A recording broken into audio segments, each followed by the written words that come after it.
आज तो आपके पास इंटरनेट है, सोशल मीडिया है, पूरी दुनिया से हम कनेक्टेड हैं। लेकिन आज से 200 साल, पौने 200 साल पहले अगर आप राजा महाराजा नहीं हो तो ये समझ लो कि आपकी जिंदगी मैक्सिमम केसेस में जहाँ पैदा हुए हो ना, वहाँ से 10, 15, 20 किलोमीटर में ही सिमट के रह जाती थी। क्योंकि तब हजारों किलोमीटर का डिस्टेंस ट्रैवल करना जो रेलवे अब करवाती है, कोई सपने में भी नहीं सोच सकता था। गाड़ियाँ होती नहीं थी, लेकिन रेलवे ने आते ही सब चीजें पलट के रख दी तीनों ही देशों में। तो जहाँ हिस्ट्री तीनों ही देशों की रेलवे की एक सी रही और काफी खूबसूरत रही, प्रेजेंट सिनेरियो बहुत अलग हो गया है। क्योंकि तीनों ही कंट्रीज का रेलवे की तरफ काम करने का तरीका काफी अलग रहा। इंडिया ने अलग तरीके से काम किया, बांग्लादेश ने चाइना से मदद लेना ज्यादा बेहतर समझा और पाकिस्तान ने कुछ भी नहीं करना ज्यादा बेहतर समझा। आई एम सॉरी, देखो मैं किसी कंट्री को नीचा नहीं दिखा रहा, न ही मिराज को ऐसा मूड है रोस्ट करने का, लेकिन अब ये सच्चाई है। दुनिया पिछले 15-20 सालों में रेलवेज में आगे गई है, पाकिस्तान पीछे आया है। जी, एक टाइम था पाकिस्तान में रेलवेज में इलेक्ट्रिफिकेशन हुआ करता था, बहुत ही छोटे से नेटवर्क में था भले ही, लेकिन था। आज कुछ भी नहीं है, यानी प्रोग्रेस नहीं हुई, देश पीछे आया है।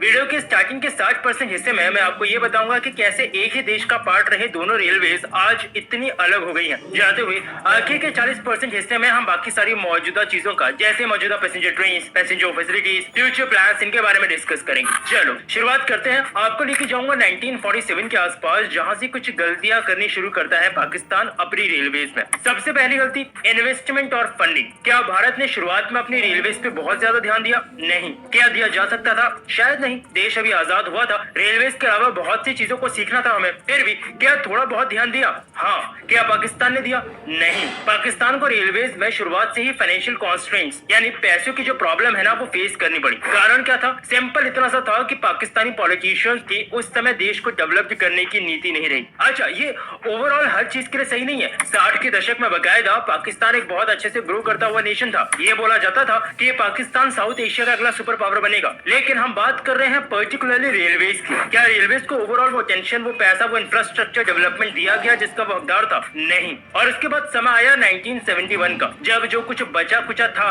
उसमें से भी एक बड़ा अच्छा खासा हिस्सा बांग्लादेश में चला गया। यानी कि खाया पिया कुछ नहीं और गिलास तोड़ा।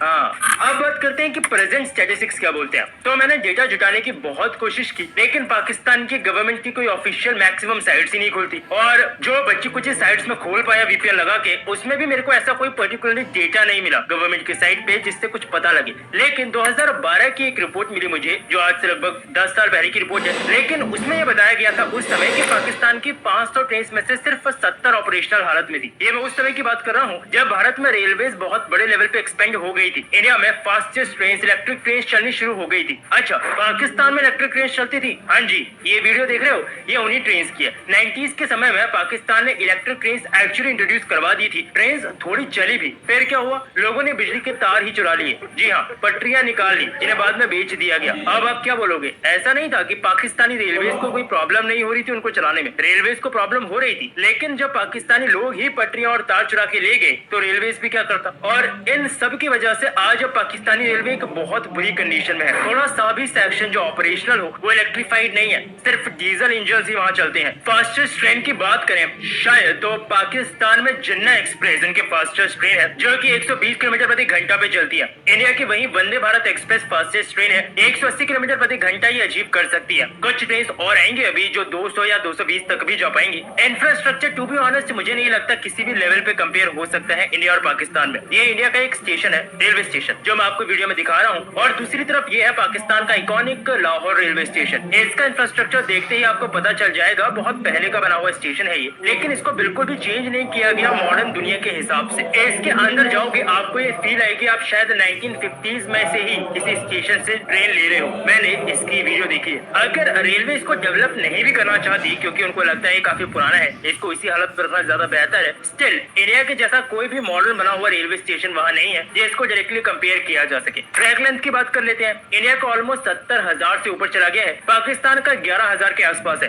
12,000 बोला जाता है लोगों द्वारा, लेकिन इसमें से कुछ हिस्सा भी ऑपरेशनल नहीं है। चलो रेवेन्यू की बात करते हैं। इसको मैंने डायरेक्टली विकिपीडिया से पूछा, तो विकिपीडिया ने मुझे बताया कि इंडियन रेलवे का रेवेन्यू पिछले साल का लगभग $30 बिलियन के आसपास था। वही पाकिस्तानी रेलवे का कितना था? लगभग $170 मिलियन।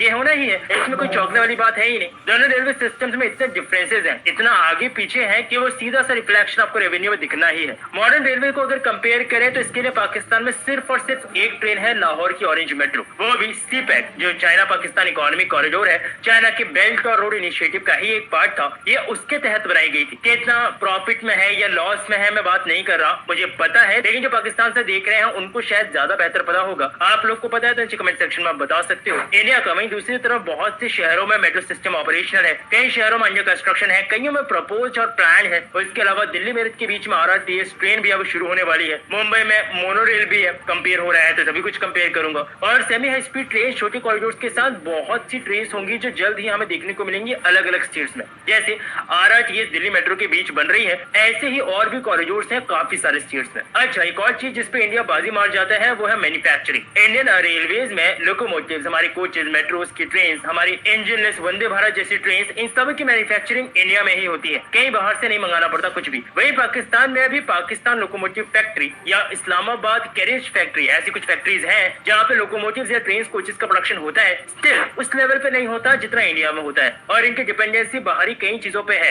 ज्यादा। इंडिया भी पूरी तरह से इंडिपेंडेंट नहीं है हर चीज के लिए, लेकिन फिर भी एक बड़े अमाउंट में चीजें इंडिया में हम बना पाते हैं पाकिस्तान के मुकाबले अगर कंपेयर करें तो। नाउ अब एक क्वेश्चन मैंने कई बार देखा है लोगों को पूछते हुए, पाकिस्तान में इलेक्ट्रिफिकेशन होगा? एक्चुअली पता नहीं, क्योंकि पाकिस्तानी रेलवे का कोई भी प्लान नहीं है अभी रेलवे को इलेक्ट्रीफाई करने का। इसका कारण ये भी है कि इसमें पैसा जाएगा, काफी एक्सपर्टीज लगेंगी, और क्या इस वक्त पाकिस्तान इसको अफोर्ड कर पाएगा? बिल्कुल नहीं। इंडिया के केस में ऑलमोस्ट 85% नेटवर्क इलेक्ट्रीफाई हो चुका है, और 2030 तक का टारगेट है इंडियन रेलवे का अपने पूरे सिस्टम को इलेक्ट्रीफाई करने का, जो आराम से हो जाएगा। चलो फ्यूचर प्लान्स की बात करें तो दुनिया तेजी से आगे जा रही है, तो हाई स्पीड रेलवे की जरूरत है दुनिया के देशों को। इसलिए पाकिस्तान ने अभी कुछ समय पहले चाइना से कुछ कोचेज इंपोर्ट किए थे जो कि 160 किलोमीटर प्रति घंटा जाने में कैपेबल है। क्या चल पाते हैं? नहीं। क्यों? क्योंकि आपको पूरा इंफ्रास्ट्रक्चर, ट्रैक्स वगैरह, लोकोमोटिव्स वगैरह उस हिसाब से तैयार करने होते हैं। इसलिए पाकिस्तान में 160 वो अचीव नहीं कर पाती, लेकिन 160 किलोमीटर प्रति घंटा तक चलने में वो कोचेज कैपेबल है। तो ये वैसे हाई स्पीड नहीं हुआ, सेमी हाई स्पीड कह सकते हो आप। हाई स्पीड ट्रेन इंडिया में आएगी 2026-27 में, जो कॉरिडोर मुंबई अहमदाबाद के बीच बन रहा है उसमें। पाकिस्तान में आ रही है? नहीं, कोई भी प्लान नहीं है। टू बी ऑनेस्ट, पब्लिक या प्राइवेट या इन दोनों के पार्टिसिपेशन, यानी कि पब्लिक प्राइवेट पार्टनरशिप, कोई भी ऐसा तरीका नहीं है प्रेजेंट सिनेरियो और इकोनॉमी को देखते हुए कि पाकिस्तान में कोई हाई स्पीड रेल लाई जा सके। अगले 15 से 20 सालों तक कोई भी हाई स्पीड रेल वहां आपको नहीं देखने को मिलने वाली, पक्की बात है। ट्रैक अपग्रेडेशन का काम इंडिया में रेलवे कर रही है, एंटी कोलिजन सिस्टम जैसे कवच वगैरह को इंप्लीमेंट कर रही है, ट्रैक्स की फेंसिंग का काम हो रहा है, वंदे भारत, हाइड्रोजन ट्रेन, वंदे मेट्रो जैसी ट्रेन बनाई जा रही है। पाकिस्तान में ऐसा कुछ नहीं हो रहा। लाहौर में 2 और मेट्रो लाइंस पाकिस्तान में बनाने का प्लान था, बट कोई अपडेट नहीं है इससे रिलेटेड। ये प्रोजेक्ट भी डूब ही गया है शायद, क्योंकि लगभग 2.5 साल हो गया है लाहौर में ऑरेंज मेट्रो को शुरू हुए, इसलिए अभी तक कुछ तो प्लानिंग या कुछ तो काम हो जाना चाहिए था। बाकी लाइंस में कुछ भी नहीं हुआ है। तो देखो, ये हर कोई जानता है पाकिस्तानी रेलवे इंडियन रेलवे से पीछे रह गई है। टू बी ऑनेस्ट, पाकिस्तान के पास ज्यादा फायदा था इंडिया से। इनका कंट्री छोटा था तो ट्रैक्स कम बिछा के भी काम हो जाता। ऐसा भी नहीं था कि रेलवे वेस्ट हो जाती। कराची, बलूचिस्तान जैसे बंदरगाहों से रेलवे का फ्रेट वगैरह में बहुत यूज होता, और पाकिस्तान में जनता भी इनफ है कि वो प्रॉपरली रेलवे को यूज करती। लेकिन अफसोस कुछ हुआ नहीं। आज हालत बहुत खराब है। अब बाकी देखो, अभी इस वीडियो में मैंने डायरेक्ट हर एक पॉइंट को पकड़ के कंपैरिजन नहीं किया, लेकिन हाँ, ओवरऑल आपको एक आइडिया दे दिया थोड़ा कंपैरिजन में, और ये बता दिया कि इंडिया और पाकिस्तान रेलवे जहां खड़ी है आज, उसके लिए कौन कितना जिम्मेदार है।